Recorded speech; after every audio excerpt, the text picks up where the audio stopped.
We've got the former Majority Leader Tom DeLay, who's been talking to, those lawmakers on the Hill. And Tom, you dealt with this yourself in the media and everything else. This administration can't get a break. Maybe it's this war of the fig. I don't know what it is, but they will never, ever, forget about the benefit of the doubt. I mean, they won't even bother to take a peek at other stuff that's going on. It's all Russia all the time. Yeah. What do you think of that? Well, first of all, I think the Time cover is just disgusting. It's like burning the flag. When I saw it, I was just disgusted by it. It is disgusting. But I got to tell you, I'm really happy that it's happening. The media is digging their hole deeper and deeper and deeper. When you get outside the Beltway of Washington, D.C. or out of New York into the real world, they're disgusted by it. They're disgusted by the media. They know what's going on. And frankly, I hope it continues, because the more they do this, the more the American people will reject and regurgitate the leftist media. When they have nothing, no vision, no issue, all they have is to destroy somebody, then the American people recognizes it. They did it to me for 18 years. I went under the same thing, and you know what? You know what?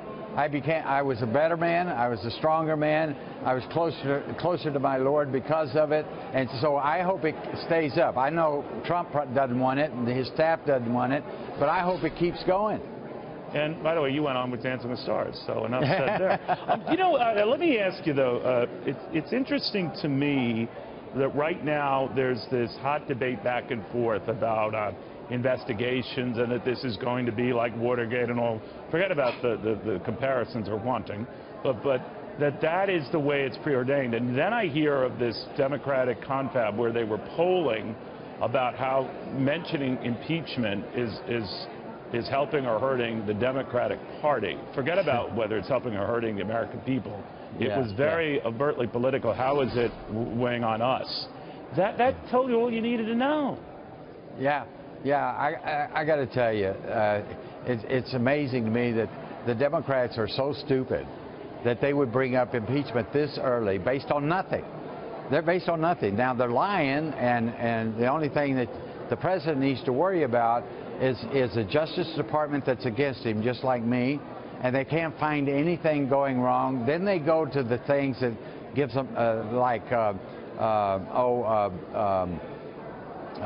obstruction of justice. Right. That's not, not the issue, not the crime itself, but they get you on something like obstruction of justice or perjury, or in my case, money laundering. In other words, to throw it out there, to throw out doubts. But what I do wonder about in the interim, now, do you remember in the Watergate thing, here I just said there is no comparison, but since so many are raising it, it changed when there were a number of Republicans, when evidence started to be presented that the president might have been covering things up or hiding information. Then, of course, the existence of the tapes and all that stuff.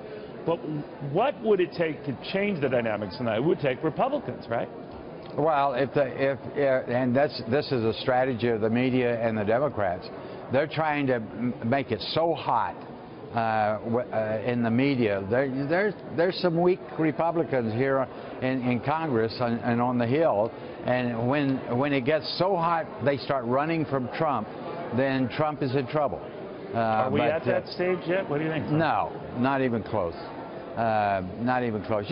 What you got here is a different phenomenon. First of all, I just love it that Trump threw a bomb right in the middle of Washington, D.C., and this is the reaction. But the second part is you've got some senators and some House members that are never Trumpers. And they're the ones you hear that the MSNBC and CNN use as Republicans criticizing the president.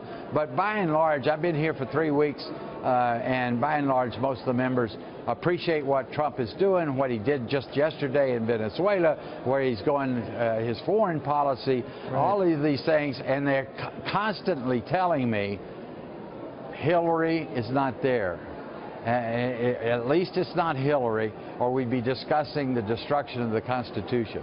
Now, in the meantime, we look at this Time cover, but no one is covering this little development today, that the Deputy Attorney General, Rod Rosenstein, has apparently said that he stands by his original recommendation to fire ex-FBI Director James Comey. So whatever has happened since, he thinks that Comey's actions did support his removal from office. But that's like a cricket in the woods to hear that, you know. But he did say it. He echoed it again today. Yeah.